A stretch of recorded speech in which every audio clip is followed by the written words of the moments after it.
It's time to take a TO with coaches Turner and O'Neill. Produced by Kurtis Cross and engineered by DJ Krissy. It's time to take a TO with Turner and O'Neill. Your new favorite podcast features conversation from the world of high school, college, and pro sports, along with other riveting content. Connect with us on Facebook and Instagram at Turner O'Neill Podcast and on Twitter at Turn On Podcast, or visit www.turnerando'neill.com. Listen on Apple Podcasts, Spotify, Amazon Music, iHeartRadio, Buzzsprout, and more than 15 podcast platforms. We also invite you into the studio each week via YouTube. Subscribe and watch each episode on our YouTube channel at Turner O'Neill Podcast. Thanks to our premier partner, Ray Cruz and MCF Mortgage. Our partners, the Tamara Cusick Team, Dynamic DJ Entertainment, Healthy Baller, and Insurance Alliance Group, LLC. Our sponsors, O'Neill Development, LLC, Next Level Lacrosse, A Squared Home and Office Solutions, Collins Funeral Home, and Peace Players International. And our donors, Winsight Media, Gene the Barber, Body and Beyond Wellness, and Justin O'Neill. Take a TO with Coach Turner and O'Neill is produced by Kurtis Cross and engineered by me, DJ Krissy. Now we welcome you to today's episode as we take a TO with coaches Steve Turner and Casey O'Neill. Here's your host, Kurtis Cross. Ladies and gentlemen, welcome to Season 2, Episode 2 of Take a TO with Turner and O'Neill.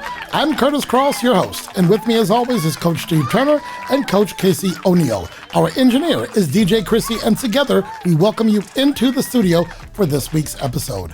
Our premier partner for Season 2 is Ray Cruz and MCF Mortgage. Ray is a friend of the program, and he is the only mortgage lender we endorse right here at Take a TO with Turner and O'Neill. Ray Cruz is mortgage intelligently.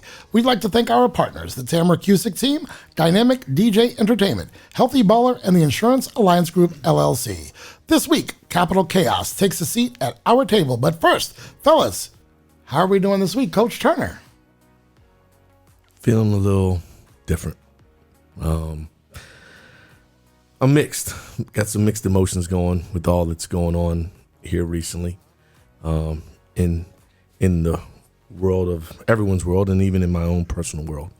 But I had a good weekend. Able to just again enjoy the family, spend some time, catch some sports. Blessing to be able to see a lot of my former players playing. They kind of give me an opportunity to take my thoughts off the world right now. Okay. And then great. I thought a great weekend of NFL football, and we talked about weight loss journey. Nice weigh in this weekend. 4 pounds down in the last week. Because if we fall down, we get back up. Yes, sir. All right. Congrats to you, sir. We want to hear another report next week. Yes, sir. Coach O'Neill, talk to me about your weekend. Hopefully it was wonderful. Like Steve, mixed emotions, mixed feelings.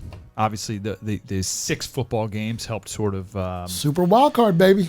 Super wild card. It was quite the weekend, despite our hometown team taking an L. That's one of the best L's I've ever seen Washington football take in the last 10 years, and that's saying a lot because they've had a lot of L's. Yeah, a lot of L's. Yeah. But it kind of, I'm still in that feeling of digesting what the hell transpired last week, okay. and it's especially with young ones, having a 6-year-old and a 12-year-old, and then a son who's at college, and talking about it with my wife, and haven't had an opportunity yet to talk about it with our players, and that will be coming soon. But outside of that, the weekend was good, and like Steve, Mondays are awesome. Yeah, I mean, I wake up kind of bummed, and then I get the text from somebody that's saying it's game day. Right.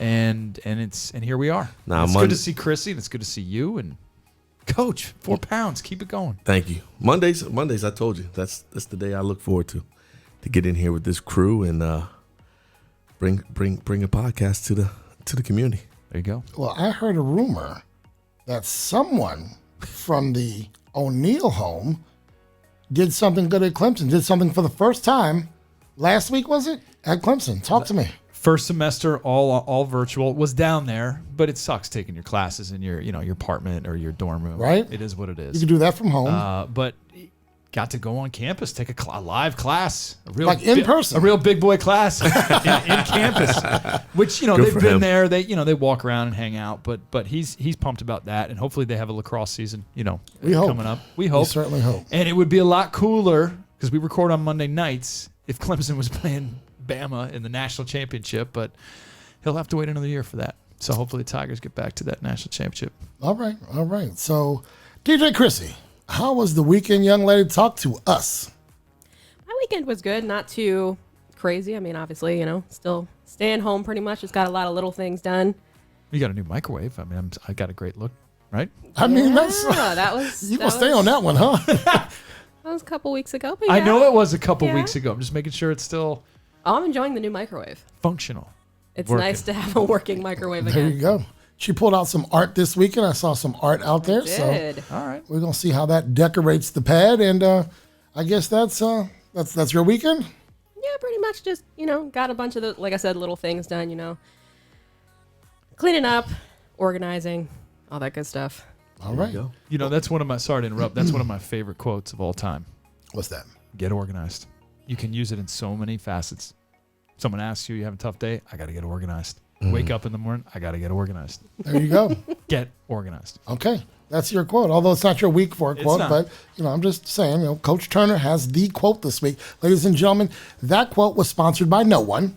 Okay. But our country needs to get organized. Okay, we're gonna go there. My man, I can accept that, little brother. That's the damn All right, we have an important episode to get to today, so let's hit our first break and we will be back with this week's headline. At Peace Players, we use the power of sport to unite, educate, and inspire young people to create a more peaceful world. We offer sport programming, peace education, and leadership development to those living in communities in conflict. We challenge the hate that is driven by the fear of our differences. We bridge divides between people through the game of basketball, and we develop young leaders who help to change perceptions. Find out more at www.peaceplayers.org. Connect with us socially on Instagram and Facebook at Turner O'Neill Podcast, on Twitter at Turn On Podcast, on YouTube, just search Turner and O'Neill, then subscribe. And of course, you can visit our website at www.turnerando'neill.com.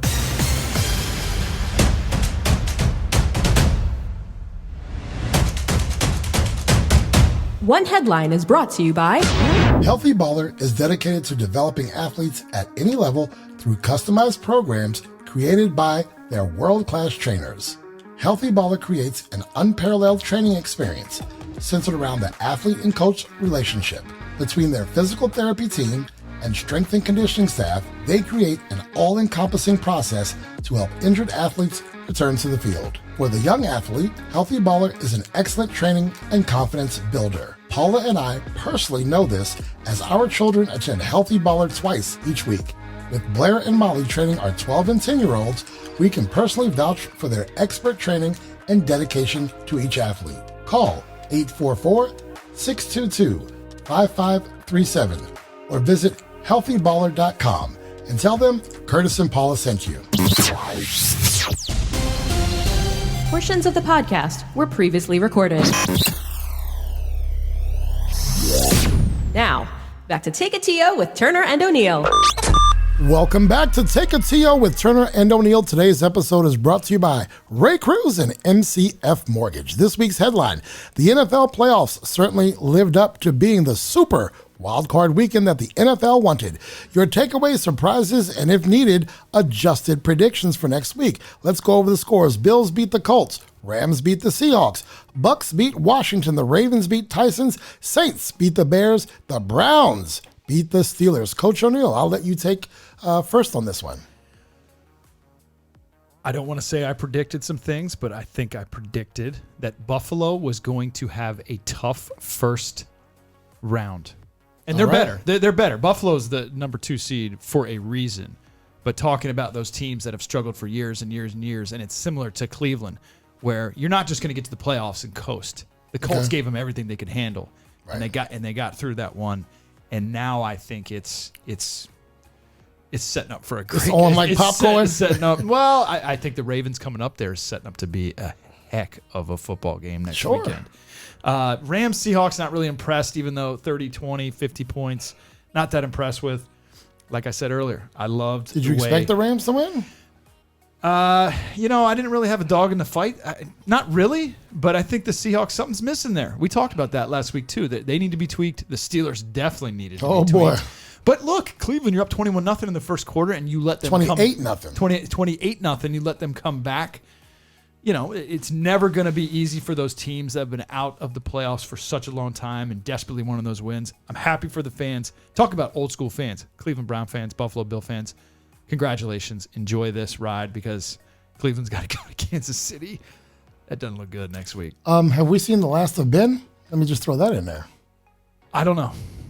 But let me finish up real quick. Oh, I'm sorry. I think the Ravens, here's where I'm going with this right now going into next weekend. I see 3 future and 3 just GOATs. And the GOATs, Aaron Rodgers, Tom Brady, Drew Brees. Those are GOATs. Right. Unbelievable.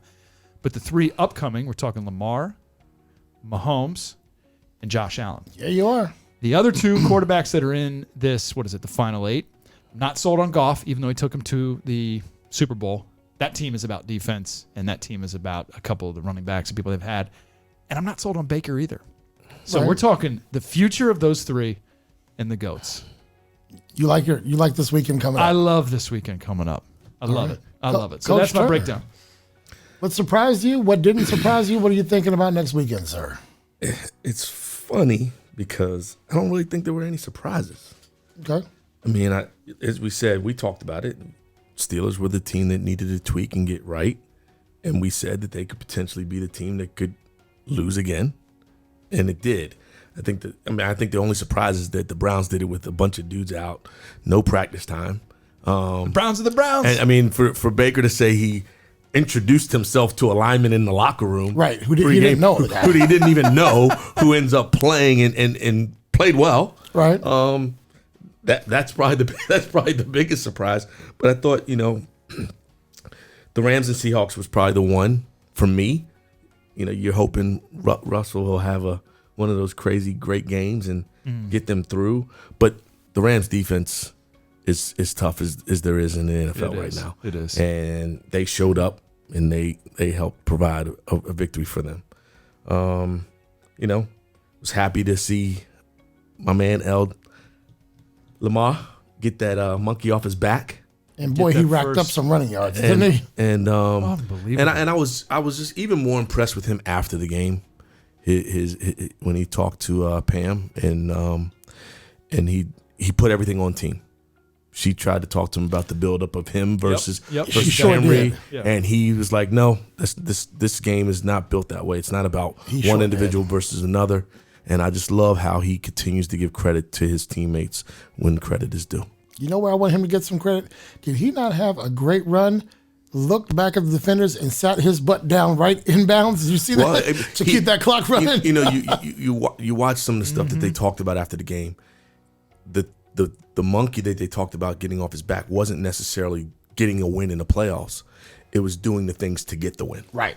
Making the right, reads in certain situations to keep drives alive. He did all those things, and so happy as heck for him, and then you go back to the GOAT. What he did was, what he does. Keep showing everybody who he is and what he does, and it's gonna be interesting to see if he can carry a new team to the promised land. He had a few tantrums in that game as well, which that's Tom. And but that's my only. Yeah. If I have one gripe with him, and I loved it because I'm a Washington fan. But my only gripe with him is, I'd like to see him do a less of that. Sure. Carrying people in front of people. Sure. Like, guys are going to make mistakes. Yeah. There's going to be things that you want done. But when you're the best of the best, it's your job also to build your the teammates up. Sure. Not sometimes. Sometimes I feel like he puts them in place to be embarrassed. And for me, that's not cool. Right. So, Heineke laid out for a TD, didn't he? And separated his shoulder on that one. My daughter, I think I scared the living out of her. Uh-oh. When he made that play, I jumped from one side of the living room to the other because, again, I knew going into it, I'm like, just expecting to lose, right? I just want to enjoy a game. I want to watch Chase Young and Montez Sweat and all that D-line. One more game. It's exciting. We don't get this very often in Washington with playoff football. When he made that play and scrambled, dip, doodle, went, and then dove, I mean, my vertical must have set a record. And she thought, you went back 15 years on that one? And then to watch her imitate me for another 20 Oh, minutes. man. I love this guy. Who is he? Let's get started. All right, so a couple things I want to bring up. Someone told me they were not happy that at the end of the game, Brady went up and talked to Alex Smith. Heineke was right there, and he turned his back and walked away from Heineke. Yeah, but is Ben done, and is Russell's magic a little less than it used to be? I still feel like the Seahawks' issues are not on the offensive side of the ball. Okay. I think they got to get the defense tightened back up, and I think they're right back in the thick of things. Are they asking him to do too much because the defense can't stay on the field? He's not Lamar Jackson. He's not that age. He's not young in that sense. No, I think Russell still has some great years. He's too savvy. He's too smart. He works too hard, I think, in the offseason and doing the things. But your question about Big Ben, it's got to be close. It's got to be close to it. But, those guys are so competitive, and to go out the way he went out, because they were driving to get that game within one more score with plenty of time left in the fourth quarter, and he threw a bad pick. And he threw 4 total, didn't he? And that's just going to eat at you. And I mean, to see him shed a tear at the end, you know it was eating him up. And I can only imagine that tears because he probably also at the same time is thinking, is this how I'm going out? Right. He'll be 39 next in a couple of months. Is this how I'm going out? And then Alex, who knows? What's he going to do? Does he go ahead and go into retirement? I don't know. Is Deshaun Watson going to be available? What's Phillip Rivers do? Fingers crossed. The Colts. We're talking about. They say they want to sign him. They said that today, but we'll see what happens. Look, we said it at the beginning of the season. This NFL has some of the best quarterbacks, young and old. Yes. I think it's the best it's ever been. But I'll tell you this: the Lamar and Allen matchup coming up this weekend. That's going to be a heck of a game. That is going to be a heck of a game, and I'll be ready for those Buffalo Bills. Let's go. But the Bills make me want to. That is your one headline. Next Level Lacrosse. Train like a Spartan. Next Level Lacrosse is dedicated to providing a terrific lacrosse experience that is intensely focused on player development and character formation. Players at all levels will improve significantly through professional coaching and carefully designed training programs. We stress proper technique and a tireless work ethic, from beginning programs to rec leagues, travel clubs to summer programs. We develop the young and experienced players alike. Next Level Lacrosse has a rich tradition of running the best middle and high school lacrosse leagues in the DMV area. You will find us at www.nextlevelspartans.com or call 240-497-1460. We invite your questions, comments, and show ideas. Simply go to www.turneroneillpodcast.com and click Submit Your Idea. The Starting Five is brought to you by Ray Cruz and MCF Mortgage. With a stellar reputation as an outstanding mortgage lender, Ray Cruz serves the lending needs of real estate professionals, builders, and individual home buyers in Maryland, Washington, D.C., Virginia, Texas, California, Florida, Illinois, New Jersey, and Pennsylvania. Ray believes that integrity is the cornerstone of his business, and helping you achieve your home financing goals is his business. Located in the heart of Bethesda, Maryland, contact Ray P. Cruz today to get started. Your home mortgage or refinance options await. Call 761-2278 or visit raypcruz.com. Ray P. Cruz, mortgages intelligently. Portions of the podcast were previously recorded. Now, back to Take It to Yo with Turner and O'Neill. The starting five.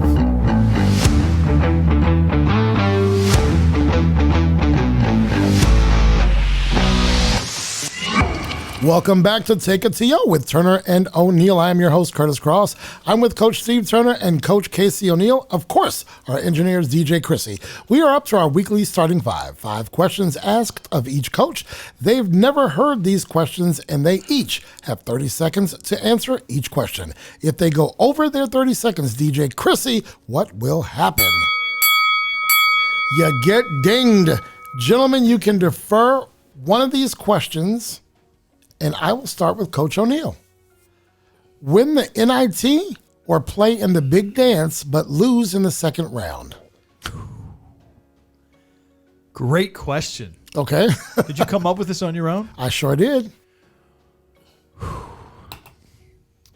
Win the NIT. I'm about winning games for the young men and young ladies. Now, granted, it's an honor and a privilege to make it to the big dance, but our goal is it's always to win some type Whatever's of hardware. in front He's of you. shaking his head here, man. I'm going to go for that. I'm going to go win the NIT. You understand if you win the NIT. That means we've literally traveled the country, played different teams. We didn't lose in the second round. We didn't get knocked out. No, We are you were hanging playing. a banner. You're not getting a banner for the second round. Unless you want to put a banner up saying, I made the NCAA tournament. Well, let me. Now watch. Coach can put me in my place here. I'm definitely going to do that. All right, let's go for it. Coach Turner. NIT championships don't get contracts renewed. Okay. Getting to the big dance, job security. There you That's go. a great point. And it's not just all about job security. I'm with you, Coach. I want to win. I like the bling. You saw me post it. I posted some bling this week. Right. I like the bling, but getting to the big dance means we had a hell of a season. And at that point, it's go for broke, win, lose, or draw. And if we're losing in the second round, I got job security, but there's a lot of and I can continue to recruit to bring more guys who want to be a part of that there's a lot of to give us a variables to chance of that run. If I'm a mid-major, right, I won the Patriot League or I won the Sun Valley, whatever it NESCAC? is, that's Division III, by the way. Okay. You keep telling me that. Okay. Anyway, so if I'm one of those schools, and if you change the question where it's, I'm Lehigh, right, and we get to the dance, we upset Duke, and we have that moment, and we go to the second round, of course I'm going to take that. But if I'm, I don't know, Minnesota, and I finish 5th or 6th in the Big Ten, I don't have any championship, I'm going to take that NIT and take it to, all the way to the end. That's my One answer. of these days, I'm going to But does that make sense? And I get it, the hear you. contract part. I hear you, but there's so many variables. I'm not just talking about the contract. The goal at the recruiting. beginning of the Right. year is to get to the NCAA Yes. tournament. So settling for the NIT Okay. ain't good enough. Maryland goes year after year after year, which is an accomplishment. And and you they listen should. and you listen to Maryland right now. And they lose the give second round after their second coach hell. Right. Hell. Right. They're not. I wonder if even today, after him Somebody's getting it done. Illinois. Illinois, Yeah. they're still trying to get rid of him, and that's wrong. No, but you get my point. If you're a 5th or 6th in a major conference and you're going out in the second But round, right now, 5th or 6th in the Big Ten might be a top 5 seed in the NCAA the way that the Big Ten is going this year. That's true. One of these days, I'm going to get the NESCAC back in here You're not. in this conversation. Can you name Not one. 4 colleges? University of Maine. I don't know. No, that's Division One. That's Division I, man. I don't know. Tufts, It's the Amherst, Williams, Wesleyan, Okay. Connecticut College. Catholic. He said it. Gettysburg. No, that's not NESCAC. That's like the Centennial. Ursinus? Villa Julie? I don't know. No, All right. Coach Turner, how are you most like one or both of your parents? Traits or things you say, things you find yourself doing. I would say like my mom. I'm a giver. And you don't have to do both parents, whatever. No, I'm gonna speak to the who's right there all the time. Like I can see that with you and your mom for sure. Like my mom, I am a giver. Coach O'Neill, you can pick one or both, but how are you most like one or both of your parents? I think from my mom's side, my mom is, and I'm going to be serious. You don't need to throw any Jones my way. She is very, I've said this before in the podcast, angelic, and I'm not angelic, but she cares about a lot of people, and I feel like I care about a lot of people. Mm-hmm. Okay. With my father, he's very fair. My siblings are very, different in their just sort of backgrounds and what their interests are, whether it could be a million things. I think I have a very fair background to me, especially with coaching too in the kids. So I'd say caring and fairness. And disclaimer on that, just so people understand, I did not get to grow up with my biological father. So I'm learning now because we're building a relationship, and I'm probably learning now what those traits might be. Sure. Right. So I don't have that answer. It's not a slight at him or just make this about my mom. Like my stepdad, Gene.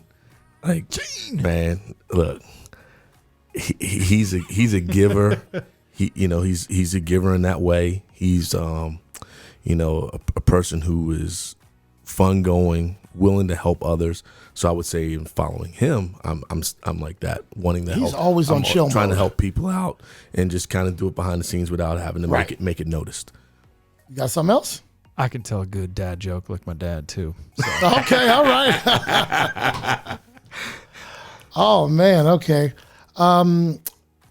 In terms of, for you, Coach O'Neil, in terms of social and or political justice, who did or has done more for sport in using their voice? Muhammad Ali, Jesse Owens, LeBron James, Naomi Osaka. Ali, Jesse Owens, LeBron James, okay, Naomi Osaka. For those who don't know Muhammad Ali, of course, he stood up to Vietnam and stood up to the political, the social justice, the racial things. Jesse Owens kind of did it silently, won a gazillion gold medals in the face of Nazi Germany. LeBron James from day one. One thing I think people should know about LeBron James, he has the school and be like, that's awesome. He's 30-something.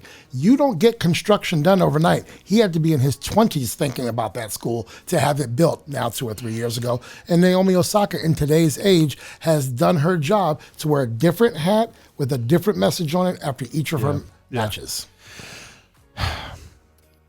First instinct is to go with Muhammad Ali. Right.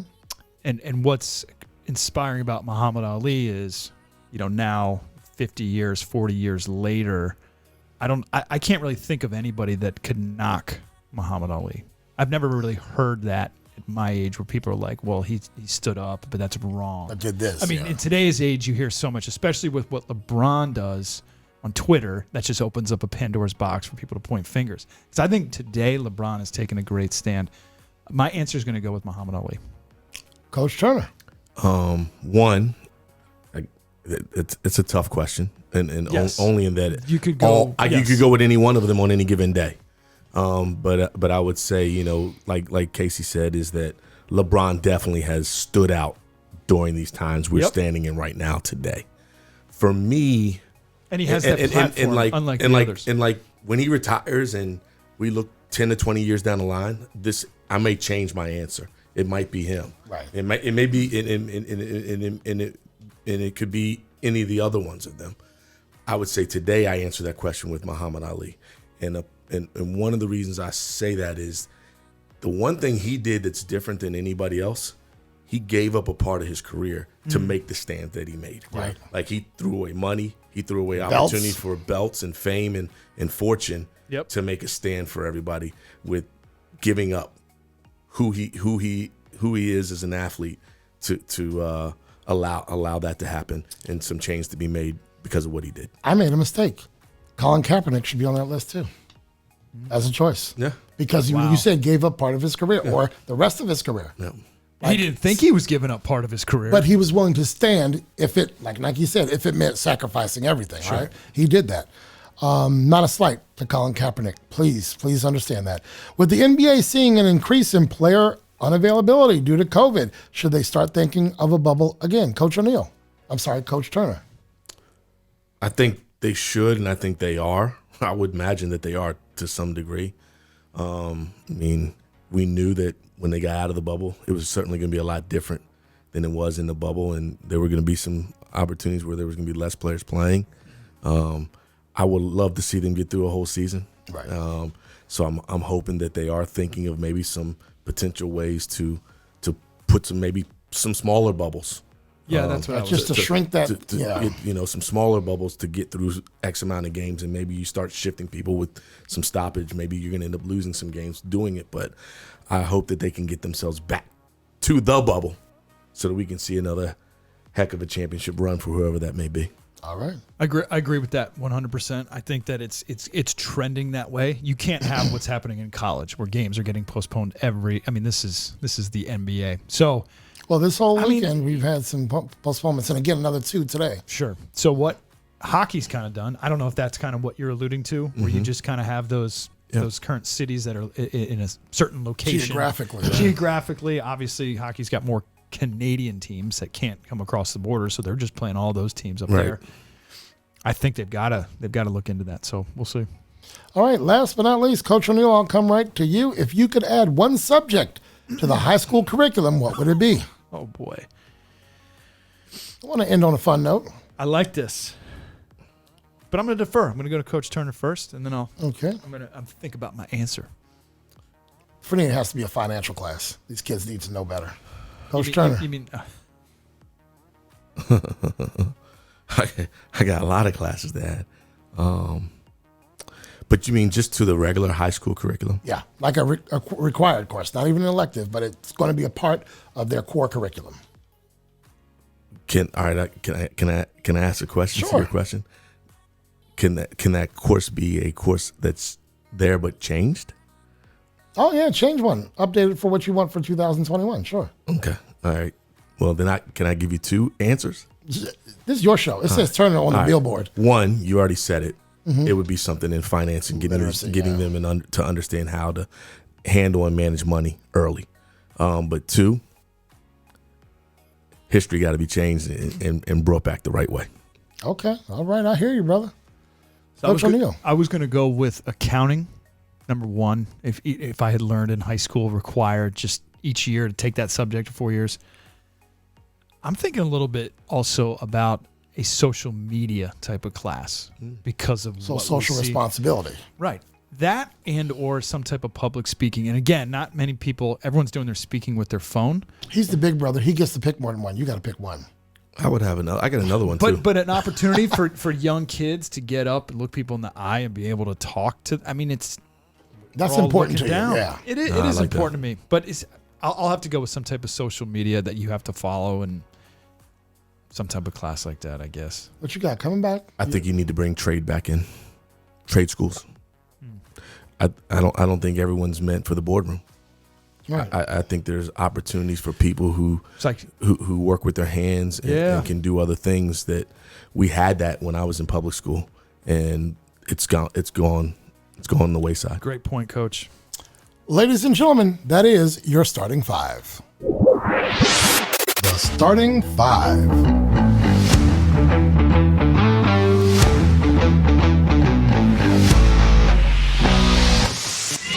O'Neill Development is a custom builder in Maryland, Virginia, Washington, D.C., and the Eastern Shore. Recognized nationally as a premier builder, O'Neill Development has received awards for historic restoration and urban infill work. Committed to best practices in green building, O'Neill Development also provides support in budgeting, architect selection, and design development during the critical stages of planning. O'Neill Development, building, remodeling, and development since 1975. Find us at www.o'neilldev.com or call 301-840-9310. Take a TO with Turner and O'Neill can be found on more than 15 podcast platforms. Listen to us on Amazon Music, Apple Podcasts, iHeartRadio, Buzzsprout, Spotify, and other podcast platforms. Tune in on your preferred podcast platform. Be sure to listen, subscribe, and spread the word. Take a TO with Turner and O'Neill records weekly with episode drops each Thursday at 11 a.m. From Washington, D.C. to Ocean City, Woodbridge to Columbia, Richmond to Virginia Beach, the hottest DJs are right here. The Mid-Atlantic Professional DJ Association. Current social distancing does not allow for event gatherings in the traditional sense. When it's time to plan your bar or bat mitzvah, office party, sweet 16, or any event, we've got your party solution. Dynamic DJ Entertainment is your virtual event experts. Our virtual events division has perfected an entertainment experience like none other. We bring the celebration to you. Contact us for virtual trivia, office parties, nightclub nights, or any virtual event. Dynamic DJ Entertainment is your virtual event solution. Visit www.mapdja.com or call 301-942-4500. Portions of the podcast were previously recorded. Now, back to Take It to Yo with Turner and O'Neill. Ladies and gentlemen, let's jump into it. Capital Chaos, Part 1. I have spent the better part of my life, more than 34 years, in front of a microphone. As is the case with anyone in front of a mic, you must be keenly aware of who your audience is and what you are saying and so forth. To that end, I have always been mindful not to discuss politics or religion.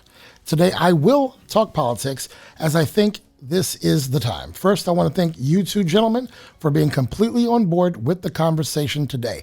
As we discussed last week, this conversation must be had. Last Wednesday, I witnessed a reckless, maskless president as he and his entourage encouraged an already charged crowd to take action against this nation's democracy. After weeks of questioning, challenging, and ultimately failing in his attempt to overturn the November presidential election, this nation's president spoke before thousands of supporters, ultimately giving them the green light to march themselves to the Capitol building. With words like, "If you don't fight like hell, you're not going to have a country anymore, and you'll never take back our country with weakness, you have to show strength and you have to be strong," an already charged up crowd got the okay to create the havoc and chaos we all saw. They were not led by a military leader who knows the cost of the fight. They were not led by some YouTuber or extreme religious leader. We are talking about the President of the United States, a position that should be led with care, conviction, and with the American people and its democracy as its chief guiding light. As this crowd grew in their assertion that they must do something, they were told that the president would be right there with them, that he would march with them, yet he did not.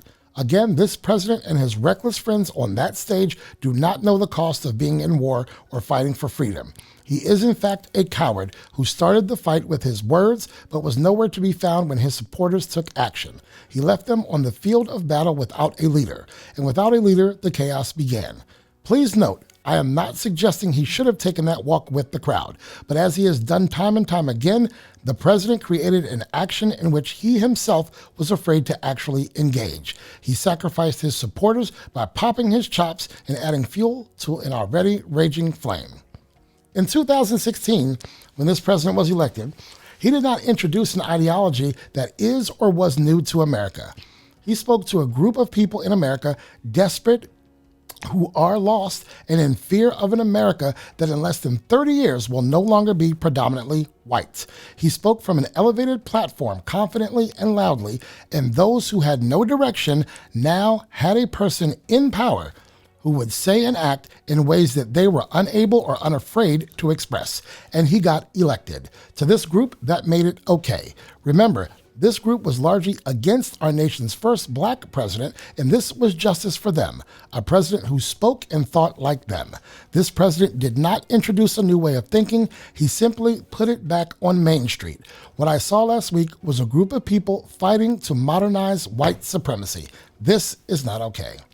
Now, we must not radicalize an entire group of people for the actions of a few. We must not look at the overwhelmingly white crowd of protesters and condemn white people as a whole.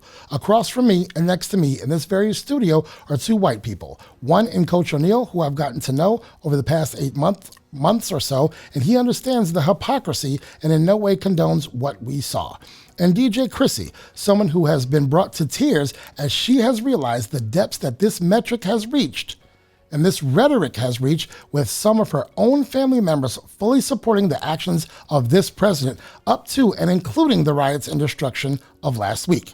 It is important to state that DJ Krissy absolutely does not support what we saw last week and is in no way in favor of this president, the administration, or the acts of those who support this division. I further am not surprised by what I saw last week. An era of entitlement and privilege has never been far from America's operating system. I'll go back to this very studio. Years ago, both DJ Krissy and I, in separate incidents, were stopped by our local police. In each incident, our licenses were suspended for reasons we were unaware of. DJ Krissy was allowed to call someone from the scene to pick her up. I, on the other hand, was arrested, charged with driving on a suspended license, and then had a date to appear in court. One America, two justice systems. You see, two different groups of people in our America are treated differently. Again, this is nothing new. According to MSNBC, on June 1st, 2020, there were 316 arrests made in Washington, D.C. during Black Lives Matter protests. Last Wednesday, January 6th, 61 arrests were made during the raid on the Capitol building. One America, two justice systems. I'm almost done. Was the city unprepared? Did the city ignore the warning signs? Tom Winter of NBC News reported that the FBI and NYPD told Capitol Police about the threats and rhetoric seen online in the days and weeks leading up to January 6th. Was this not warning enough? The various law enforcement entities here in D.C. area were overwhelmingly underprepared. A timeline released by the Pentagon states the Capitol Police twice declined help from the Department of Defense in the days prior to January 6th. D.C. is the home of national protests, gatherings, and political permits. It is clear that trained law enforcement agencies missed this. The risk and intelligence planning failure falls squarely on the Capitol Police, Mayor Muriel Bowser, the Metropolitan Police Department, and Homeland Security. Jobs should be lost. In summary, I saw a gut-wrenching and disgusting clarity last week. I saw one protester wearing a shirt which read 6MWE, referring to the Holocaust, suggesting that the killing of 6 million Jews wasn't enough. I heard Rudy Giuliani call for trial by combat. I also saw barriers opened by law enforcement, and as most of you have seen, an officer taking a selfie with someone who breached the Capitol building. Yes, these protesters had allies inside the Capitol building who vacated their duty to protect the building and thus our democracy in lieu of a selfie. So what now? How do we recover, repair, and right this ship? I'll start by saying that I do not believe that our America is broken. In fact, I believe this is the America remarkably staying true to how it was founded. America has a Declaration of Independence, but in fact, those very founders of this declaration were slave owners, on paper suggesting that all men are created equally, however, protecting their considerable investment in a slave-based staple agriculture combined with their deep-seated racial prejudice, which posed additional obstacles to emancipation. So America is not broken. It was built in this manner, a manner in which white America, white privilege, and white supremacy has always been part of our fabric. As a nation, we must break America. President Biden is inheriting a massive hangover. While he inherits a White House which is damaged and a country with fault lines galore, he must first seek to secure our democracy and the division that has only grown in its fault lines. He must seek to restore financial stability in our homes and among our citizens. He must address a pandemic which has taken nearly 400,000 American lives. He has no easy task. On the other side of the aisle, the Republican Party has a good bit of soul searching to do. The party is in complete disarray. Miriam Carey. Not many, if any of you know the name. In 2013, she was shot by Capitol Police 29 times after she hit a barrier near the Capitol building. With her infant daughter in the car, she was hit by gunfire 5 times, including a fatal shot to the back of her head. The back of her head while she was driving away. Last week, rioters broke through the Capitol barriers, climbed walls and scaffolds, broke windows, and forced their way into the building in an unprecedented insurrection. These rioters were met with less aggressive action than Miriam Carey. One America, two justice systems. Gentlemen. Ooh. First of all, well written, well stated, and at the moment. I had some statements ready, but you got me speechless. So well done. We got a lot to talk about, but for those that don't know where our campus is, Gonzaga High School is 5 blocks from the U.S. Capitol. And last Wednesday, I was on campus. But that morning driving in, I started to think about the runs I used to take. I'd get there real early, and I would jog around the U.S. Capitol building. And it was probably, thinking back, some of the coolest moments. 6 in the morning, 7 in the morning, the sun is rising, and here I am at the running around the Capitol, and there's the Washington Monument and the Lincoln Memorial. I mean, it was gorgeous. And I'd always stop, and I would take in the security, how powerful it felt. There's guys up there with guns and people, but this was freedom. I was allowed to run across and look over, and man, what a free country we live in and how amazing it is. And I thought about that. I swear to God, I thought about that day driving into work. Mm-hmm. And then you fast forward a few hours later, around 2 or 2:30, and looking in the computer screen and seeing what happened. And it's sickening. It's absolutely, absolutely sickening. And I don't want to get political like you. I'm a registered independent. So for the people listening out there, I don't call it either party, Democrat or Republican. And if you get into politics, great. This is not about the race part. I'm talking about taxes, or I'm talking about other things like that. That's why I want to be an independent, because I don't want to be considered far right or far left. I just want to stay in the middle there, and I want to see change. But it's very simple when it comes to humanity and my children. And the number one thing that I think we as coaches need to do is to continue to check in on the kids that we influence and the kids that we are raising and the kids that we are coaching.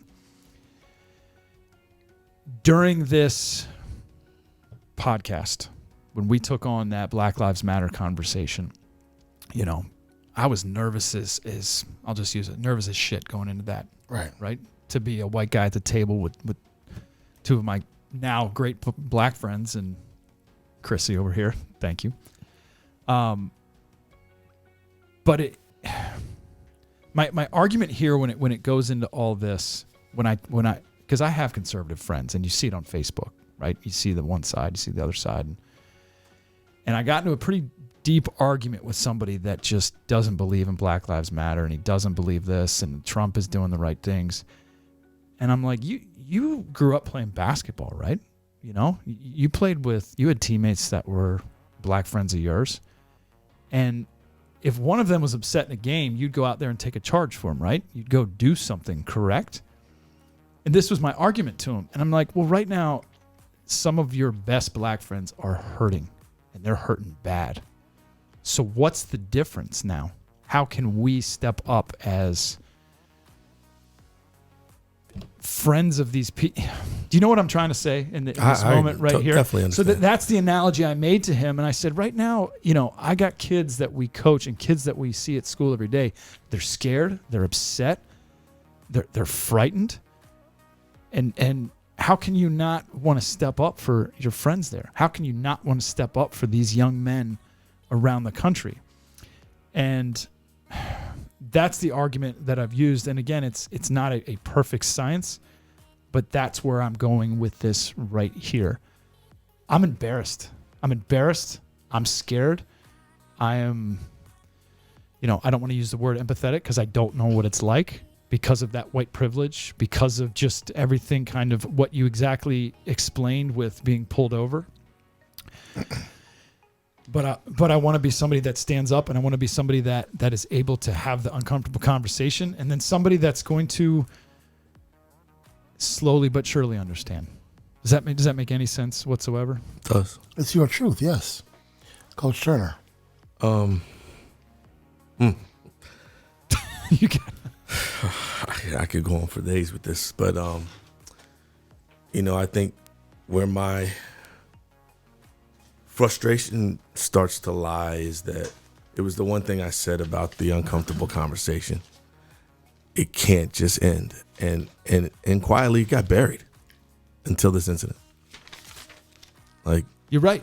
it got buried. It did what I said it would do. People will stop talking about it. There won't be any protest, and people will feel like it's just okay to just move on and move on. And then we have 45, because I can't call him by his damn name. He doesn't deserve it. Incite riots, incite people to go and do harm to our democracy, and then to be able to have people who are on the inside and allow it to happen. It's disgusting. It's not the country that I believe I'm supposed to be living in.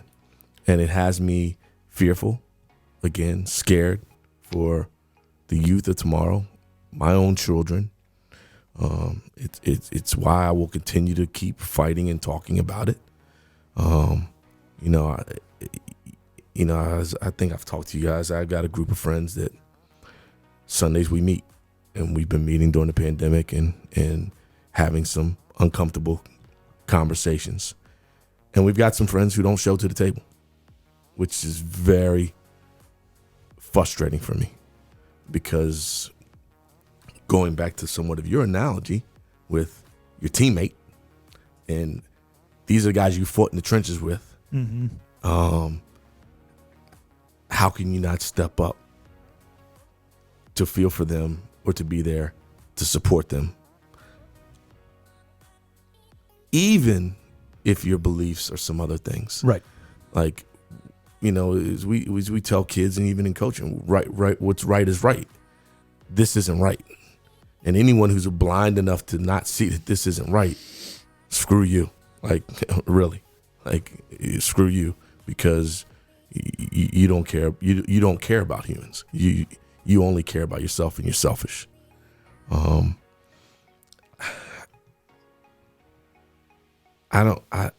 don't know what the fix is. I know our new president, Biden's got a tough road ahead of him based on the things that have happened. I'm here. I'm willing to continue to have tough conversations with folks, because the only way we're going to get better is people to start hearing each other and be willing and open enough to speak your truth. Speak to who you are.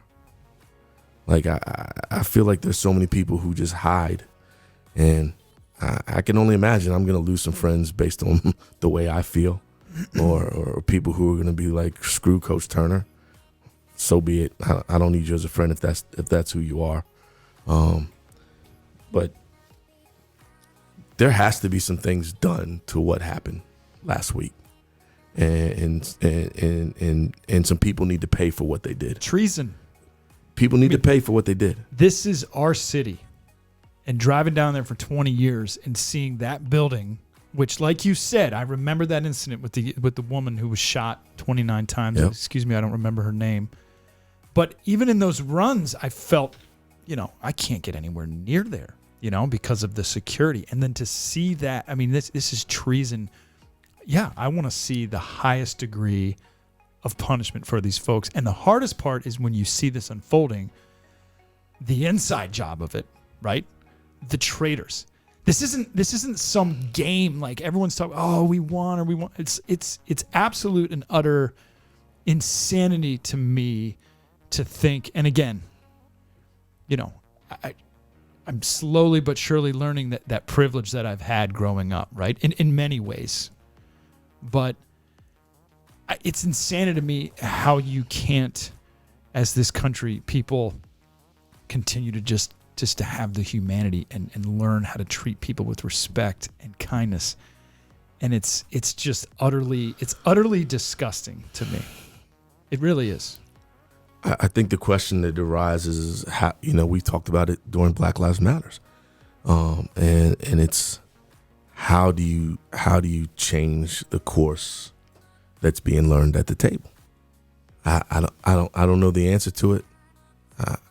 I would love to be able to figure it out, and I want to continue to have that discussion. And it's why I said in reference to history,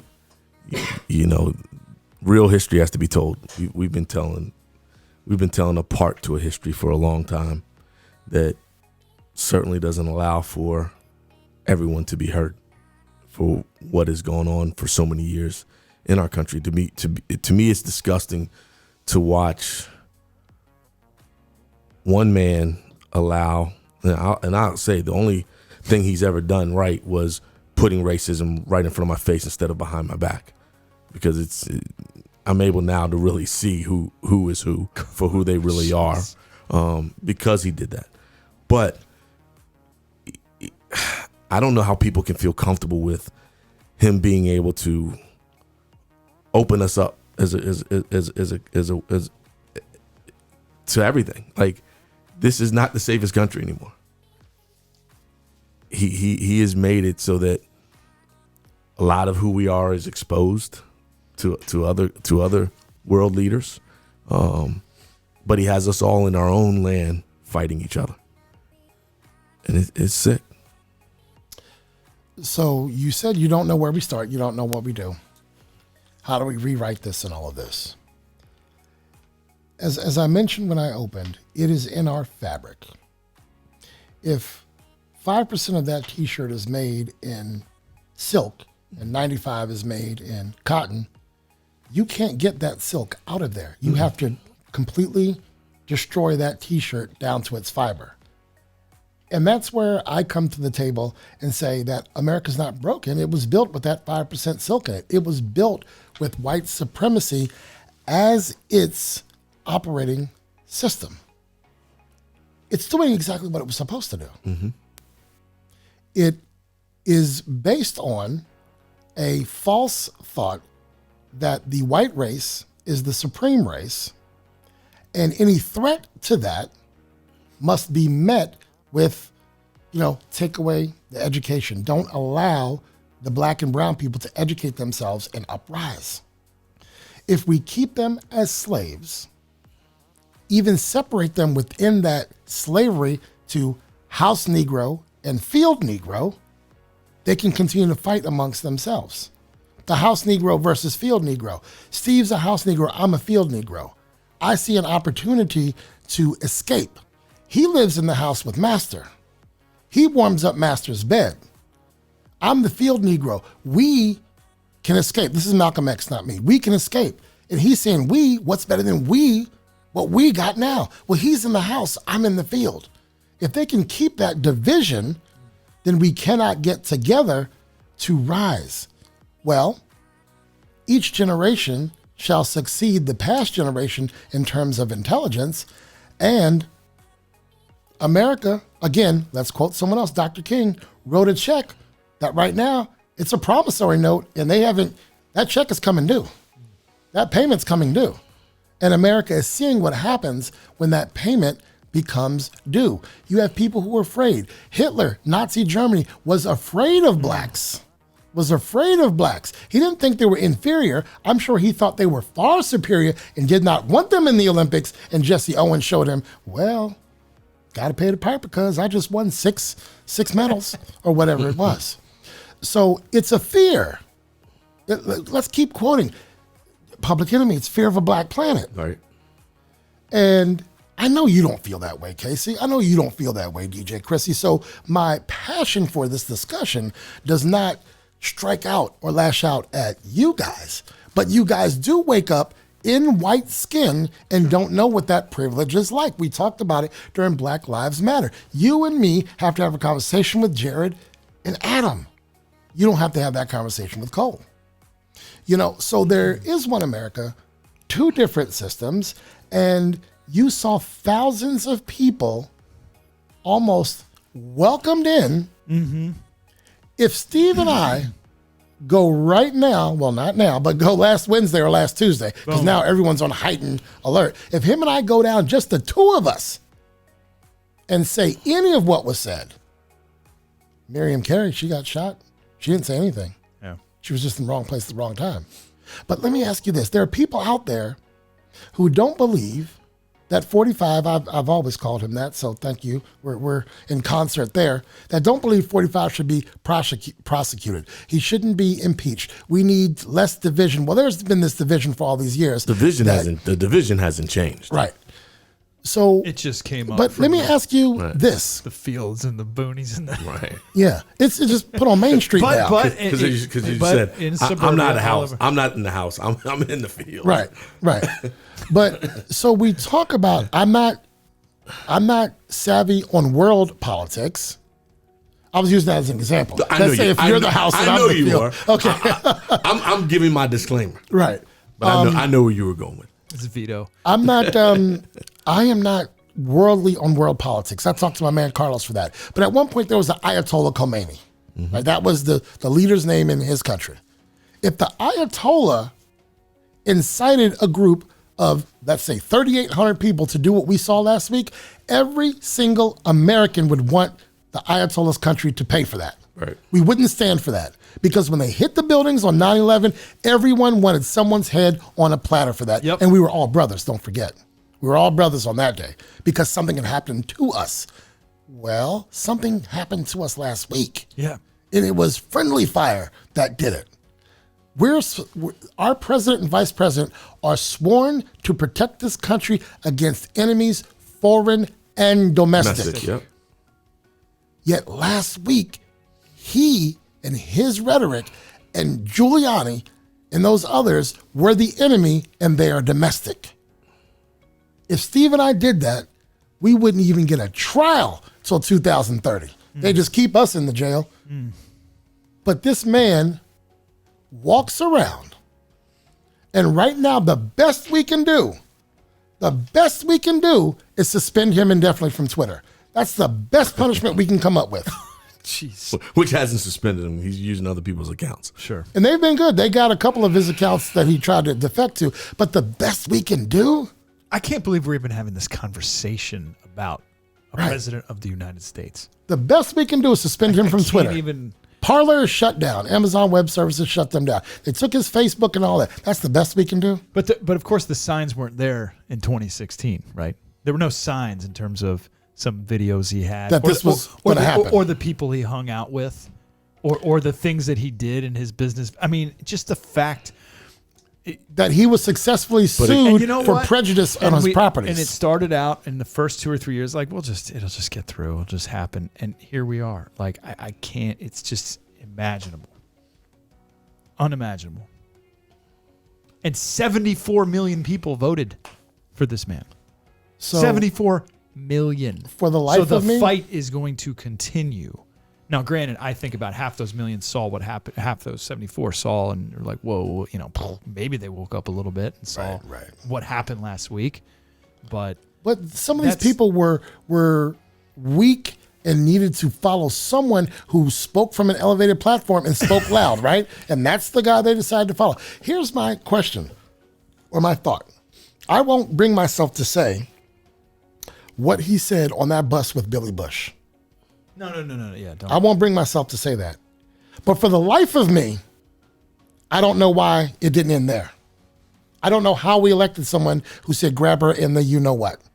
Because it didn't stop there. It didn't stop with him making fun of a special needs reporter. It didn't. That wasn't bad enough for us that 74 million people absolved that and still said he is better than any other option we have. I mean, they're lost. It goes into a lot of different things in terms of, you go back to what Bill Clinton and other people have done, again, Kennedy and all that. But look, that to me is one of the most egregious. But if you go back to the people that he hung out with, think about Epstein.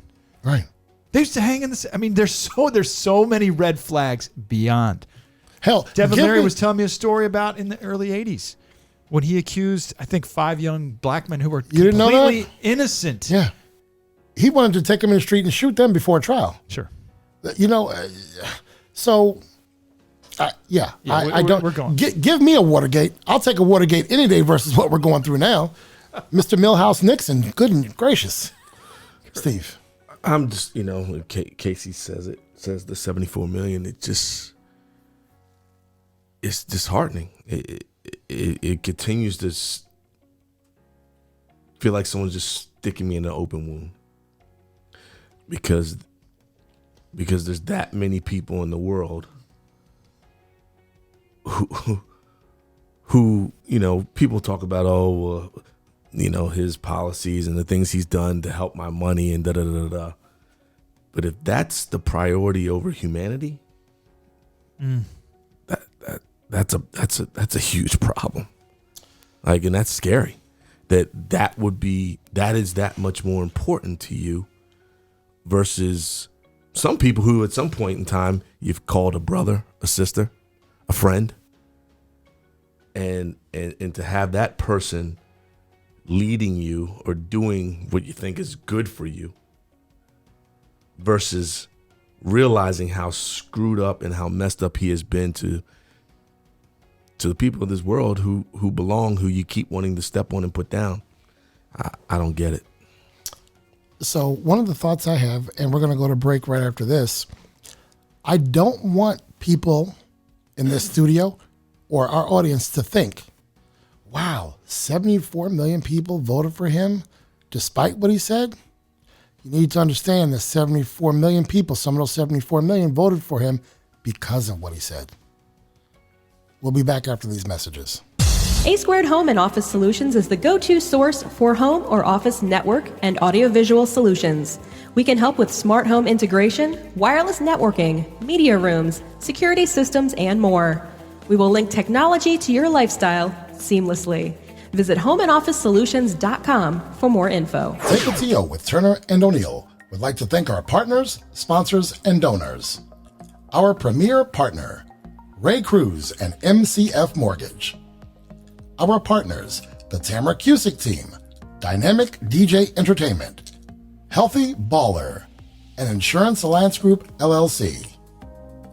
Our sponsors, O'Neill Development, LLC, Next Level Lacrosse, A Squared Home and Office Solutions, Collins Funeral Home, and Peace Players International. Our donors, Winsight Media, Gene the Barber, and Body and Beyond Wellness. Body and Beyond Wellness is acupuncture and wellness consulting. Our peaceful oasis is nestled just outside the Washington, D.C. Beltway. Our acupuncture treatments, workshops, and other wellness offerings will have you feeling restored, renewed, and revived. A limited appointment schedule is now available, but you must call in advance to schedule. Call 301-758-7980 or visit www.thebodyandbeyond.com for more info. Kurt Cross here, producer of Take a TO with Turner and O'Neill. You know, there are few relationships more solid than the bond between a man and his barber. For years, I've gotten my cut with Gene the Barber. Located in downtown Silver Spring, Gene has been cutting my hair for more than 20 years. Now, if you have a barber you're happy with, I understand. But if you're new to the area or looking for that perfect cut, my man Gene will tighten you up. Call him directly at 240-687-7253 and make an appointment. Gene the Barber, 240-687-7253. Portions of the podcast were previously recorded. Now, back to Take a TO with Turner and O'Neill. We are back with Take a TO with Turner and O'Neill. Thanks for listening and watching as we enjoy meeting you here each week. This week, we are at the table for our take on Capitol chaos.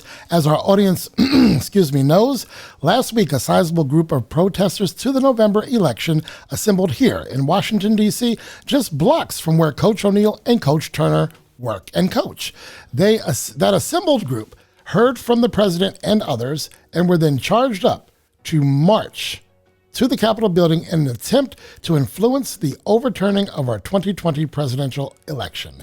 Their actions set off chaos, violence, destruction, and even death. We are here to discuss, but not only discuss, perhaps shed some light, offer our opinions, and I hope move toward our what now moment. Gentlemen, so there has been death. There's been what is reported as one suicide from an officer. An officer did succumb to his injuries. There was a young lady who was part of the protest. I believe she was a pro 45 protesters, she died, and a couple of other folks that had medical emergencies during that time, which could have happened otherwise. But on that stage, on that day, at that Capitol building, they died. This is our America. This is where we are. We're not talking an isolated incident here or there. We're talking about several protests, be it Black Lives Matter, be it, stop the steal for the vote, or what have you. The freedom of speech that this Constitution affords us has been put on a stage whereby anyone can say anything, be protected by that amendment, and now here we are in a place where lives are being lost for the air quotes ability to assemble and protest peacefully. That's part of that amendment, right? Where was the peace? And where was the law and order that Mr. President so greatly wants? How about some of the security, the guards, the armed police officers getting taken down, Beaten. and others taking selfies or watching them get beaten. Watching them get beat. I mean, yeah. It's just hard to wrap my brain around it. I mean, to hear the calls were made to send out National Guard and have them stand down when so much more in this protest is happening that needed, people to be able to stop it and put a halt to it. But it told, no, just hold out. It's going to be okay. Bullshit. I mean, it's been hard to wrap my hands around it, and I feel the need to continue to talk with people about it, but it hurts and it continues. Like, I hate seeing myself getting to the point of feeling anger. Sure. But it is what arouses in me over seeing how this can be allowed to happen when you watch, plain and simple, the situation of Black Lives Matters go down and peacefully protest, and you've got tanks, you've got bullets, smoke being shot at people to get them to move on, when all they're trying to do is quietly protest. Our world, as I continue to say, it's a mess. You're going to have those. I hope no one who listens to this podcast thinks this way, but perhaps there's someone who does. This podcast reaches people we'll never know. But there's certainly people in this world whose first line of defense wants to be, well, there was a police station burned in Minneapolis when George Floyd died. Well, I get that, and they're wrong too. Yeah, but Curtis, we keep forgetting, and they don't talk about it. A lot of the stuff that was done wrong during those peaceful protests weren't by the protesters. Correct. For those who don't know, there were folks in Black Lives Matter t-shirts that were not Black Lives Matter supporters, and there were instances where they instigated activity to look like Black Lives Matter protesters doing the wrong thing. Here's the other part about this last week. For the time frame that they put together to get people to come and protest, it's a pretty quick turnaround to have people in this protest with shirts that were designed for the day. This was planned. This wasn't something that was turned around quickly. This date has been in place for months. I think the listeners need to know you said a quick turnaround, suggesting that something other than what I think you actually mean. Sure. The first thing you said was, this was a quick turnaround. That's what you said. Well, when I say quick turnaround in terms of... You're mocking that. It wasn't somebody just put on the shirt. No. They knew. Right. They didn't know the night before. They knew for months that this was going to be a plan when they knew they weren't going to win. And this is their... to get back to that Black Lives Matter. So I'm not defending Black Lives Matter to say that it was all non-Black Lives Matter people who did the wrong thing. Correct. There were some people that did some things that none of us at this table would agree with. No, I think if you want to protest, I don't think you need to throw bricks through police cars. No, I don't think you need to set a police station on fire. And no, you don't need 3 70-inch plasma TVs from Target, the very Target that people fought very hard to get in a neighborhood that was questionable as far as the economic value to Target or Walmart. I don't think things like that should happen. I also won't turn a blind eye to that, but I also know that if people frustrated are people out of resources and out of options sometimes, and I know what frustration can turn into. I am not condoning anyone burning down a police station, dragging a police officer out of the Capitol building, hitting him with the staff of a flag, our American flag that we're supposed to respect, is being used as a weapon against a Capitol police officer whose daughter, whose mother, whose niece, whose wife, whose husband hasn't seen them out of that hospital bed since last Wednesday. That person didn't deserve that, because just like you get to be an AD and you get to help the young men of Gonzaga and you get to be DJ Krissy, you deserve to do that job without having to call someone to say, I'm in a hospital because I got hurt on the job. This wasn't a freak accident. You weren't picking up a speaker and your back gave out, right? That's not what happened here. You weren't being an AD and there's a fire in the building that was, an accident. Sure. It wasn't some electrical fire that put you in the hospital. You weren't coaching a game and something bad happened. It was a bus accident. This person was doing their job and got hurt in the line of duty for a completely optional protest where they were saying, hang Pence. Which is interesting because if hours earlier he had stopped the vote, he'd be their guy. So you're only the guy as long as you're loyal to what their agenda is, whether you believe in that agenda or not.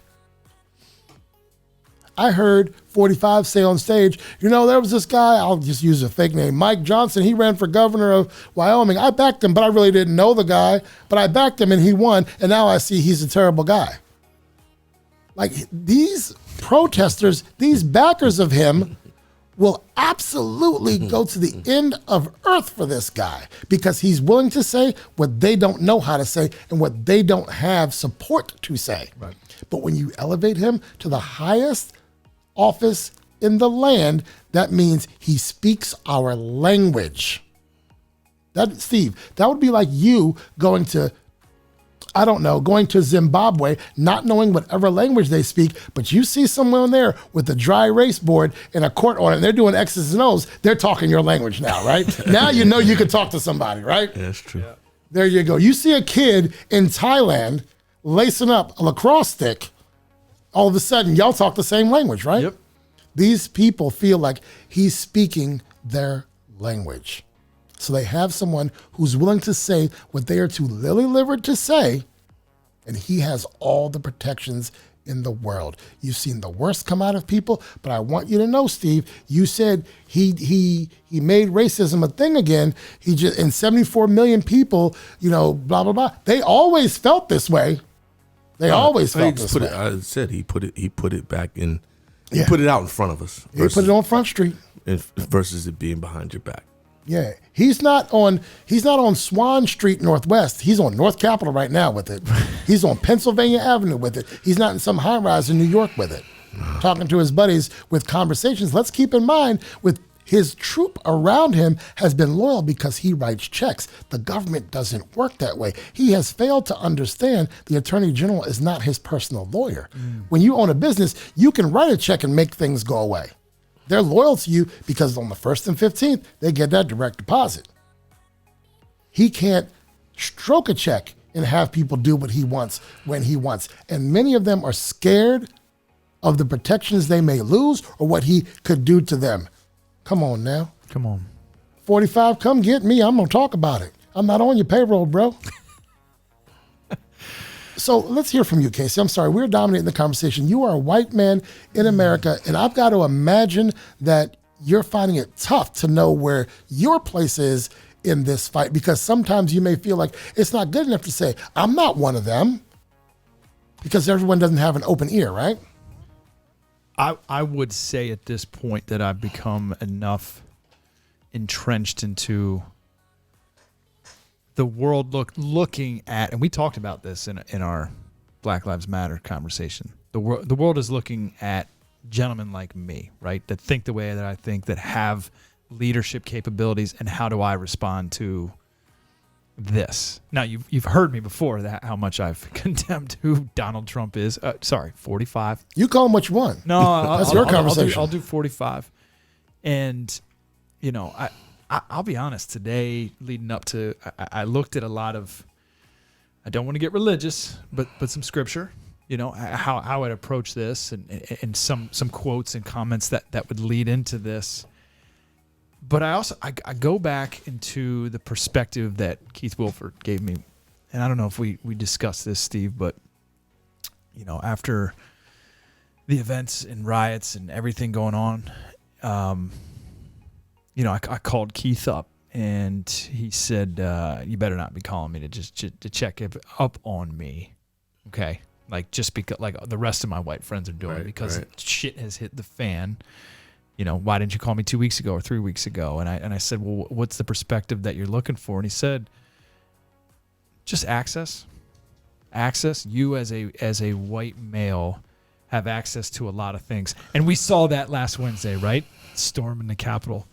He said, but slowly but surely, the access to the conversation, the access to some of the privileges that you have, and not just handing it over, but just being open to understanding that, because he doesn't have that. And so how do I feel right now? I go back to the utter embarrassment, the rage, the concern I have for my daughters, the concern I have for the kids at our school, because I immediately think to that. Now, we've talked a lot about how insane and crazy what you've mentioned, Kurtis. But how am I going to have the conversation with the kids about this? Where do I take it from here? And I guess I'm opening that up for a question. What is? I know your next move. These kids, and I'm going to talk about it, and it's going to be uncomfortable. I think if I were advising you, because it's certainly something I'm going to do. I think you just have to open the conversation. I think you got to allow them to just open it. I think you just open it. I think you have to allow them to speak it. I think you have to allow them to vent, to vet, to just. You just said it. You just said what Keith said. Access, a space, a place to be able to be heard. Yeah, like as much as I know I'm wanting for that right now, that I can only imagine how much they do. And so I think the simple thing is you're setting up your Zoom, you're putting them in a call, and you open the dialogue. Like Coach Turner, freaking Zoom too. I mean, for me, it's I'm done with it. I wish I could just. I should be in a position right now to be in front of them, and that's another thing that probably makes me even more irate with this dude, 45, because he's got us in this damn pandemic that he could have handled in a whole different way, that our world would be operating and moving in a different space and you'd be at this playing time. basketball right now. If I wasn't playing basketball, yes, I want that bad. Believe me, that's a whole nother weekend podcast next week. I got the format, but the things that he has taken away from us to allow us to be able to be there for others. That's another problem that isn't really being talked about. I 100% agree. I was going to ask Casey a question. Go. And I hope I'm not putting you on the spot, but you sit in a different seat. Yeah. Because of the color of your skin. You talked a little bit earlier about having a discussion with a friend. Are you prepared in, and I think what I believe you feel in your heart and what you truly believe in, to lose friends who side with him in those 74 million? Yes. Now, a year ago, I think I would have been very apprehensive. But at this time in my life, and I had a conversation today as well about this, and it's growing up playing sports. Okay, you have white kids, you have black kids, and we mentioned this in the show way back when, right?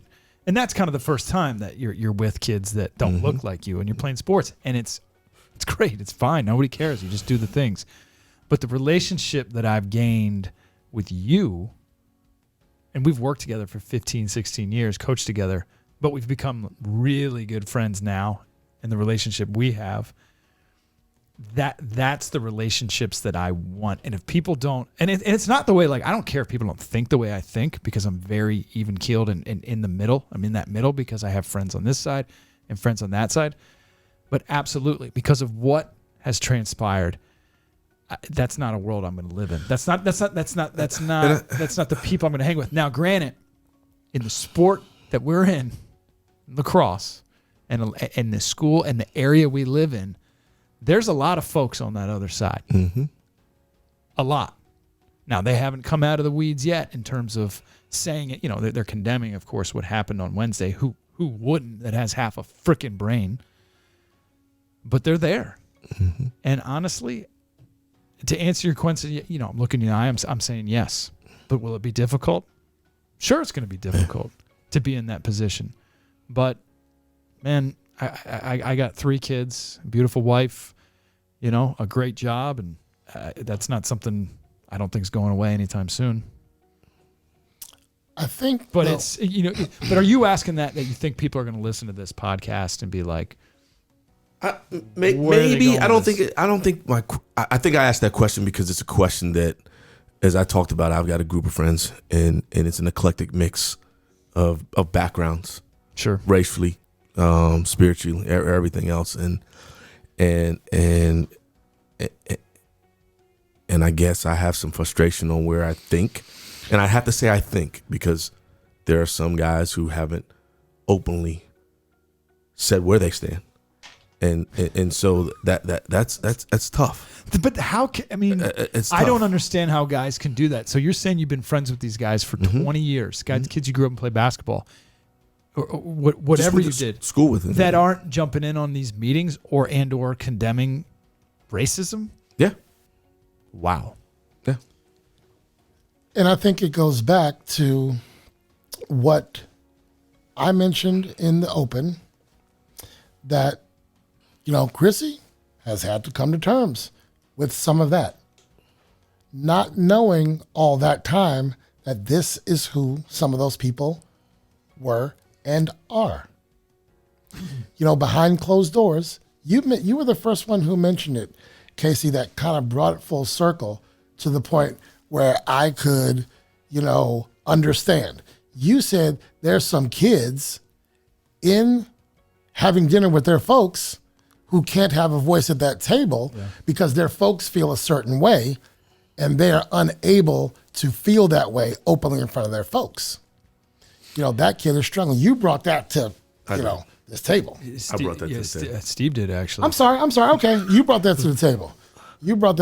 There's a kid that's, can't have that conversation. That's hard. I feel. Yeah, there is. I feel for that kid. I am so sorry. I didn't want to give him credit when it's yours. No, I mean, I'm sitting there, and it wasn't about taking the credit, but it was. I mean, it's something that I stood strong. You asked the question hard about it too.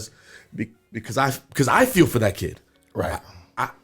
I personally feel for the adult, because there are adults who are struggling just like their own children to be able to have that conversation because of want to be in certain social groups, and they have that ideology, or to be in that status, right? Or to be in a political realm where maybe they're really not into the politics, but because it allows them to be in this room, they buy into it, right? I think there are people I know. I think there are people I know who voted for Trump, not because of who he is and who his politics, the hell he stood for. It's just because it was the right wing thing to do. It was the right wing thing to do. It was something that was maybe helped in success financially for them and their families. And at the end of the day, I think we all are in a place in this space that we will fight for our family to the day we die. And so making some choices, like, all I would want to hear from some of those people is, I'm sorry I made that choice. I did make this choice for X, Y, and Z reasons. And I'm sorry to you that I made that choice because this person is wrong. This person is evil. This person is cruel. And what he is doing to our country and dividing us even further apart is dead wrong. That's what I want to hear from some folks. That's simple enough. And there are some folks who are carrying on, or folks who are silent and hoping it goes away. And as we know, silence is as good as complicity. Yes. Right? Because there's some things you need to talk on. So, hey, we are coming right back. DJ Krissy, let's take it to break.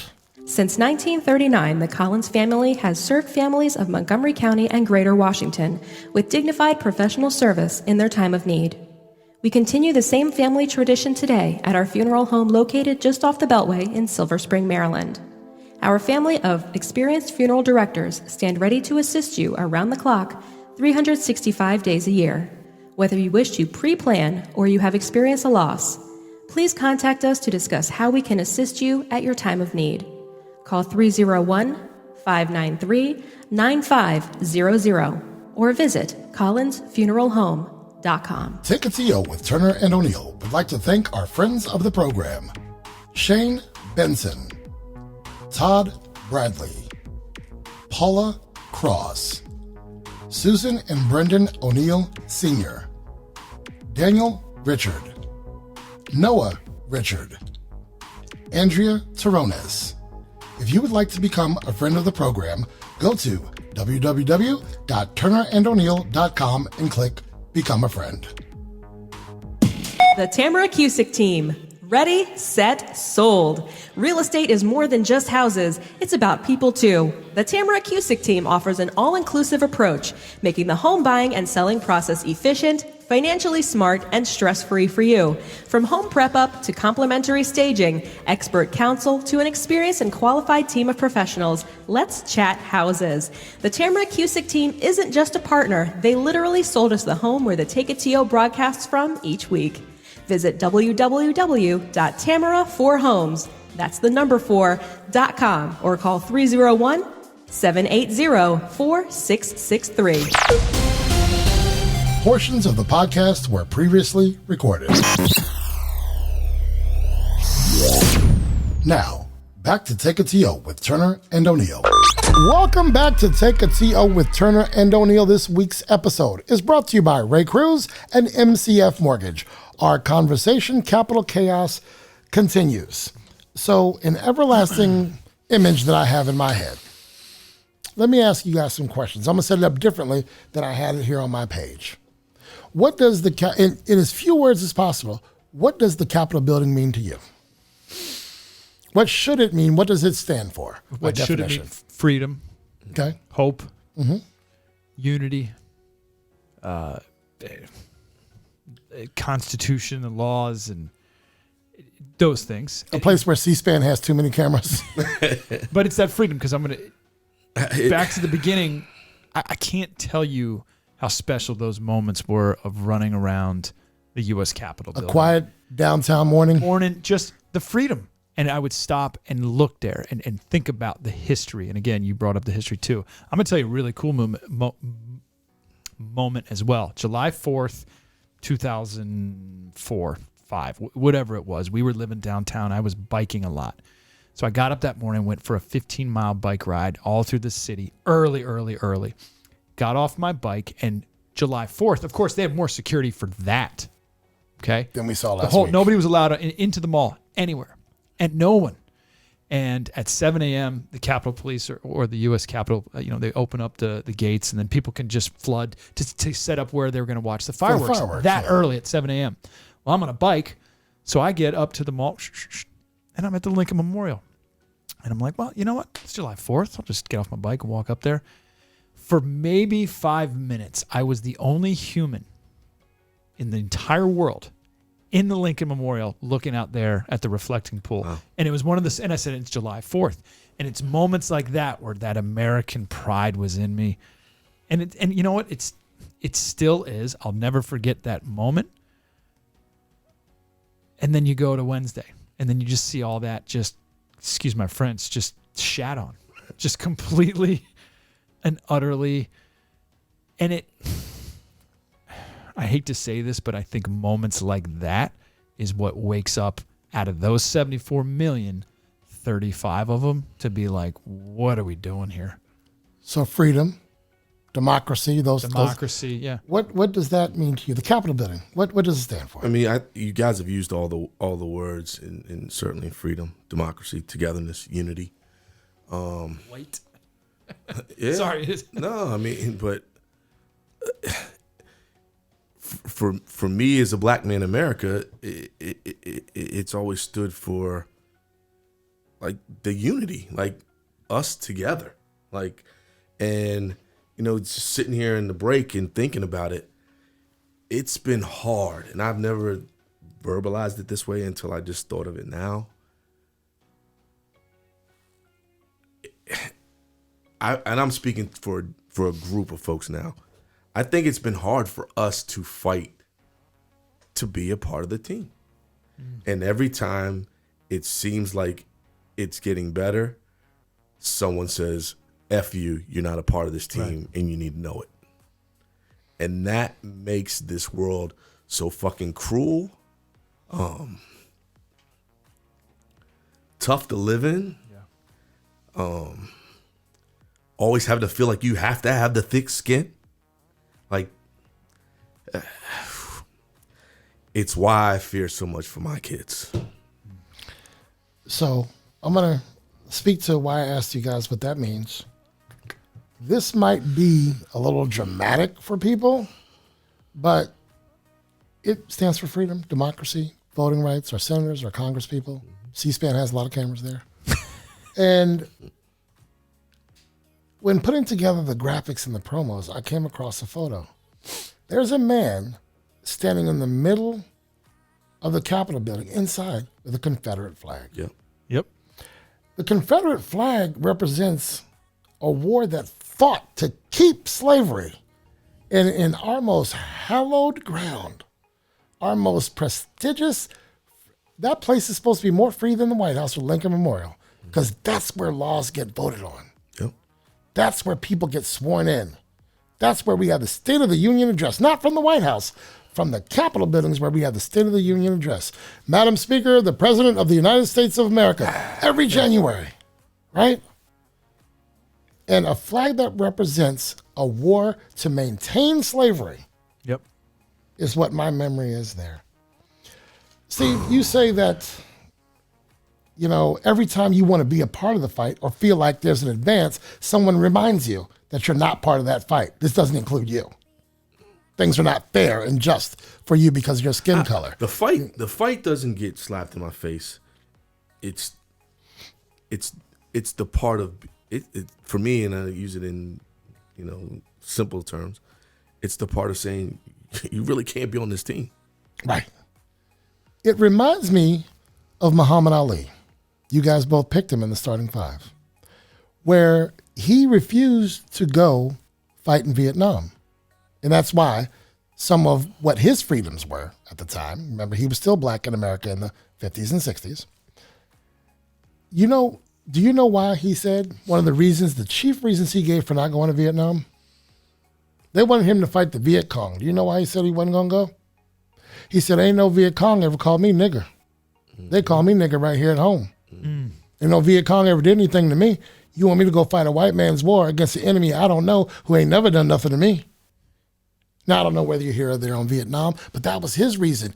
And we get treated bad enough right here at home. At home. I'm supposed to be free in America. But what's messed up is there's 74 million people that don't believe this is your home. Right. Or they believe as long as I take my place properly and have a small footprint, they'll allow me to eat the crumbs, right?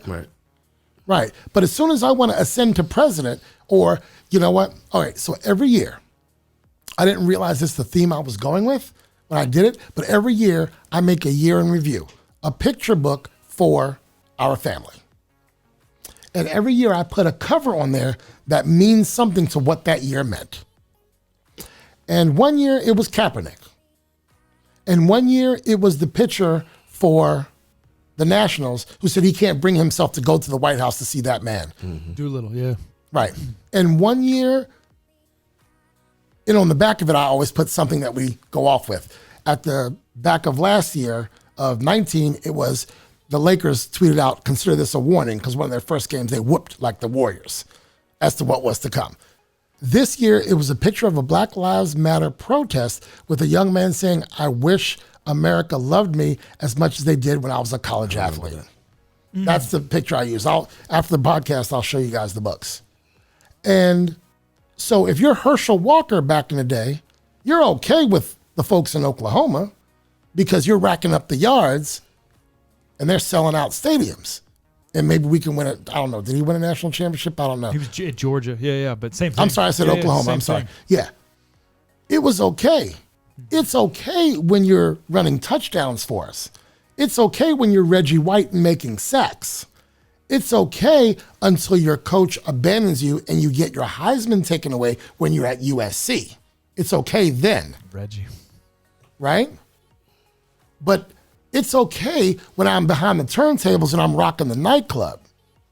But when I want to date your daughter, whoa, slow down, right? It's not okay. And that's what America has told me a time or two. Yep. I don't want to date anyone's daughter. I'm married, but, Better not. That's our America. And it was built this way. It's not broken, like I said. America's not broken. It's just as most will have it be. But in 2050, it's not going to be predominantly white. And that's where the fear comes in. White supremacy is everywhere. It's in sports. People had trouble with Tiger when he broke through that barrier. Venus and Serena, when they broke through that barrier. Predominantly white sports. Mm-hmm. Now, white folks ain't never wanted to claim basketball, so it's okay. We can have that. But we can't have auto racing. We can't have tennis. We can't have golf. Because some things are sacred. But this is not a new problem with America. We have to know that. No. And as black folks, we cannot be under the illusion of inclusion. Mm-hmm. We cannot. You belong to a family that I can't get in, no matter what. And I've had this conversation with people, and this is not the time for this podcast, but I've heard people say, well, I can side with you. I know what it's like because I've been segregated against because I'm gay.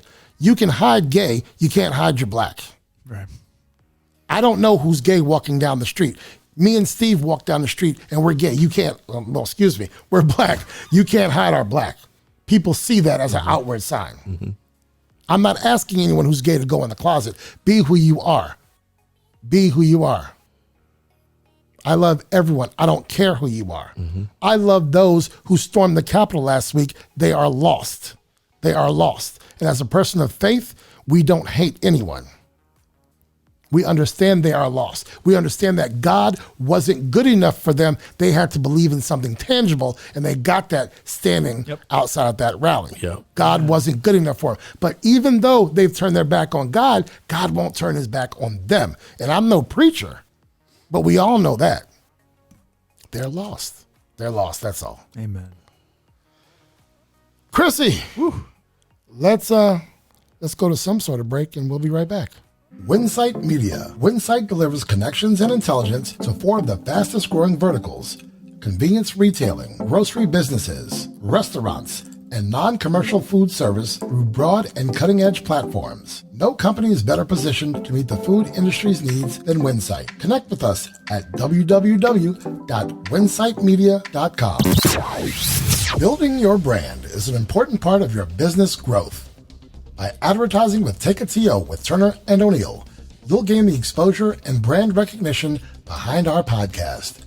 In Season 1, we reached a total of more than 100,000 listeners, viewers, subscribers, and website visitors combined. Your company will benefit from our popularity online and during the podcast. Advertising with Turner and O'Neill equals exposure on Google Podcasts, Amazon Music, iHeartRadio, Spotify, YouTube, and more than 15 listening platforms total. Inquire today and let's partner to build your brand. Insurance Alliance Group manages the gap between damage appraisal estimates from your insurance company and what you are rightfully owed based on your policy. They work on behalf of policyholders with claim assistance and disputes to maximize claims. Insurance Alliance Group serves as professional advisors and trusted advocates. The Insurance Alliance Group handles business and home property loss. Request a free claim review with the property loss professionals. Insurance Alliance Group. Visit us at insurancealliancegroup.com or call 866-574-4773. This segment of Take It To You with Turner and O'Neill is sponsored by Ray P. Cruz, Mortgages Intelligently. Portions of the podcast were previously recorded. Now, back to Take It To You with Turner and O'Neill. We are back. We thank you for joining us for this conversation. We say it, I believe, during our opening, but occasionally we divert from sports to have a conversation that must be had.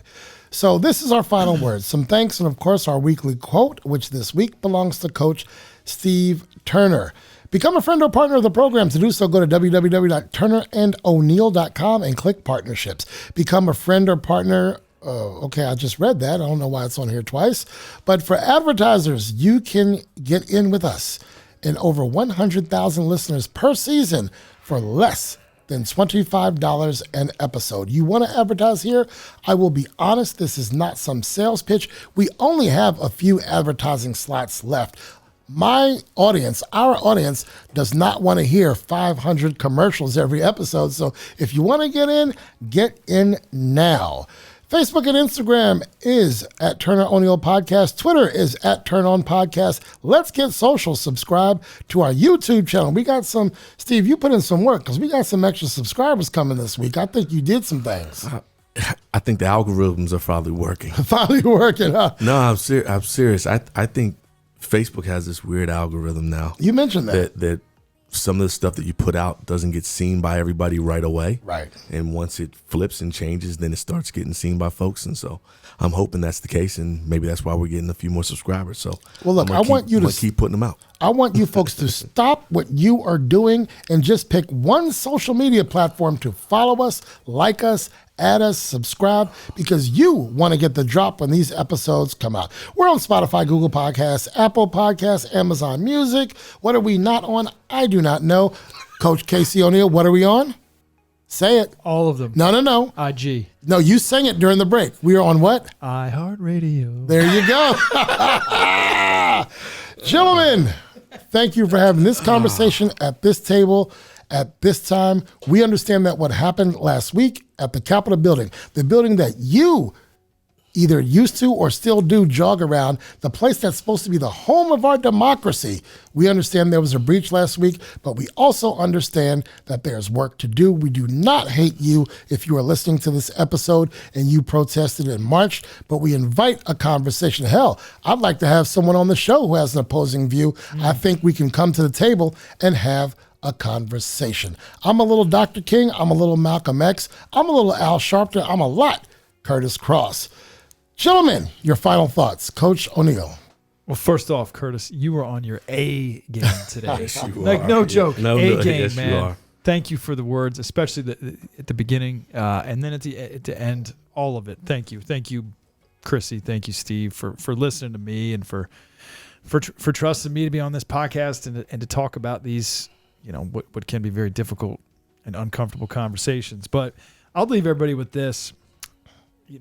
I do share that I am spiritual and I have taken these spiritual exercises over the last 6 months or so. And just my advice to folks out there is never make a rash decision when you're in the feelings of such desolation, because it's just not going to work. If you're in that really dark place and you want to make a rash decision, it's not going to happen. So you got to make those decisions when you're feeling the consolation and you're level-headed. And we got a ways to go, my friends. We got a ways to go, but I'm here for the long haul. Coach Turner, how you feeling? Or final thoughts before You actually, let me go this way because I'm going to leave it with you when we're done. Krissy, any thoughts? Love you, Krissy. Anything going on? Did I take you there today? I took you some places, huh? A few places. All right. Tough times. All right. Well, we can get emotional, we can get serious, but when the conversation needs to be had, we come to this table. Ladies and gentlemen, I want to thank you for listening to us. This was an important episode. Here's the good and bad news.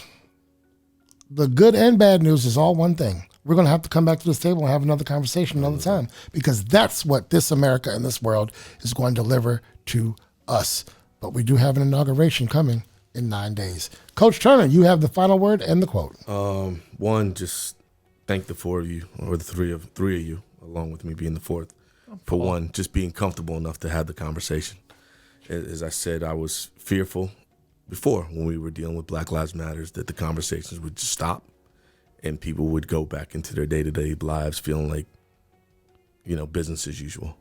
And I can't put enough emphasis on the fact that we have to realize that it can't be business as usual.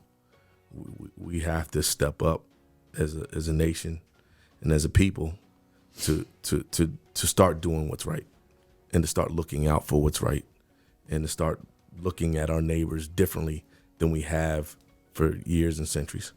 It's time for this nation that's supposed to be the best in the world to come together and find a way to coexist where we can agree to disagree, but be mindful to be respectful and thoughtful and caring towards our neighbor. This can't be the way that we live anymore. It has to stop.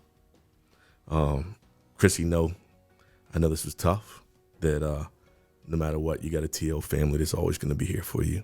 And if you ever need us outside of the Monday night conversation, you pick up the phone and you call because we're here for you.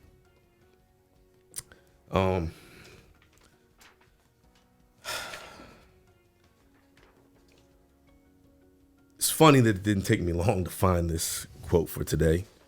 And, I was reading some different things and a couple things just popped right away. And the one word that lied to it was empathy. I think empathy right now is the medicine the world needs.